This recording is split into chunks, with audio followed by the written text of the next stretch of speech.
name is Gail McCarthy, and I am a graphic designer and educator.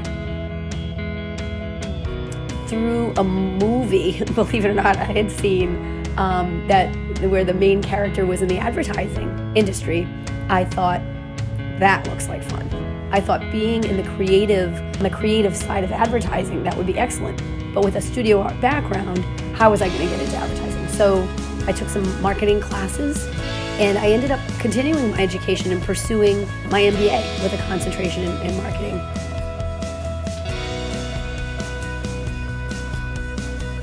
The most rewarding part of the job I have now is absolutely, without question, watching students go from students to design students to designers right before my very eyes over the course of 3 to 4 years. It's such a remarkable thing to see happen.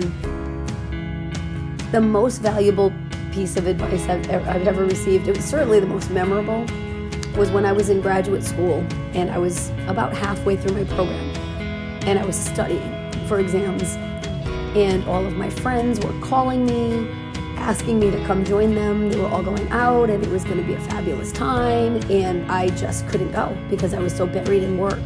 And I remember hitting a wall, hitting an absolute mental wall, thinking to myself, what am I doing?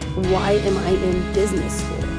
And I remember calling my dad, and I'll never forget him telling me that I was about halfway through, and that if I could just hang in a little longer, things would get a lot easier and I would coast through the rest of it. And that getting that MBA was going to be the most valuable thing in my life, because I could have that MBA and it didn't matter what I had for employment.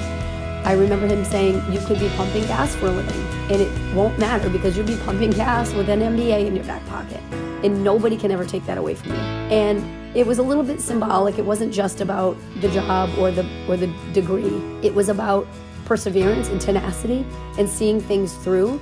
And to this day, probably having that degree professionally and personally on some levels really has been my most valuable asset. So I have to thank my dad for that most valuable and memorable piece of advice.